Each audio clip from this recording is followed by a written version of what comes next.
Koiki Media will bring the world closer to your doorstep. Èní ni ọjọ́ karùndínlọ́gbọ̀n oṣù kínní ọdún yà 2026. Adúpẹ́ lọ́wọ́ Elédùà. Eléyìí tí ẹ̀ ń wò fún ìdánilẹ́kọ̀ọ́ tá à ń ṣe lọ lórí oúnjẹ tí àwọn ẹranko wa tí a mọ̀ sí grass cutter tó lóyìnbó máa ń pè ní tí àwa Yorùbá máa ń pè ní ọ̀yà tàbí òkúrù. Sugar cane ni ẹ̀ ń wò tí wọ́n ń jẹ yìí.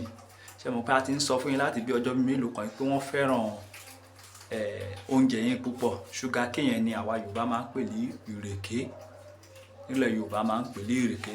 Nígbà tá a débí ní òwúrọ̀ ìní tí ṣe on the 25, a gbá ilé wọn bí a ṣe gbá, a gbá gbogbo waste tó wà lẹ́yìn ìgbẹ́ wọn everything. Bá ṣe gbá tán, a fún wọn ní finisher ẹ̀ wọ́n tẹ̀ tí fẹ́ parí ẹ̀ gan ká tó máa ní pé a fún wọn ní sugar cane. Lẹ́yìn ìgbà náà, a máa ní àǹfààní láti bá wọn fi igi ẹ̀gẹ́ kalẹ̀, igi ẹ̀gẹ́ àti ewé nítorí pé lára àwọn oúnjẹ wọn nìyẹn. A máa drop ẹ̀ sí ibi báyìí. Nígbà tí ó bá tún ṣe tán bá tún nífẹ̀ẹ́ tó bá tún jẹ̀dẹ̀ bí náà, wọ́n á tún náwó mú ìyẹn, òun ni wọ́n á tún máa jẹ. A dúpẹ́ lọ́wọ́ Elédùà. A dẹ̀ dúpẹ́ ti bàbá wa olóyè ṣe Sunday Adéyẹmọ Ìgbòho Òòṣà fún ìyọ̀ǹda tí wọ́n gba ìyọ̀ǹda ní àná láti ọ̀dọ̀ bàbá wa Aṣíwájú Bọ́lá Ahmed Tinubu. A dúpẹ́ o, àmọ́ lóore. A dúpẹ́ lọ́wọ́ Ọ̀ọ̀nìrìṣà. Bẹ́ẹ̀ ni a dúpẹ́ lọ́wọ́ bàbá wa Olúbàdàn. A dúpẹ́ lọ́wọ́ bàbá wa Orílẹ̀-Ègbọ́n. Ẹ ṣé gan ni ẹ̀yin bàbá tí ẹ jẹ́ kó bàjẹ́, torí pé ìdí kó má bàjẹ́ lẹ́wà. Àwa bẹ̀ yín o, ó kú ni o.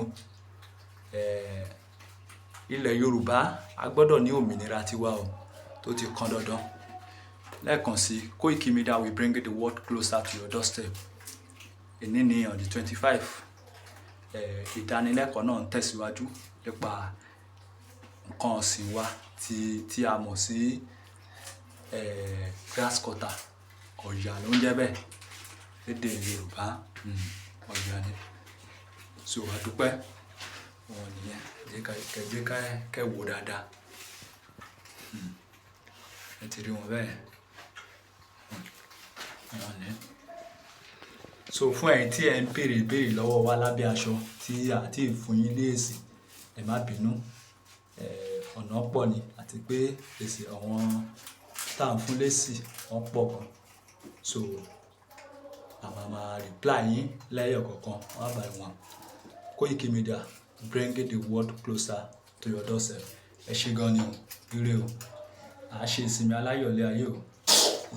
Ìsinmi ìní máa jẹ́ ìsinmi ìdùnnú nínú ayé o. Ẹ ṣé Èdùmàrè.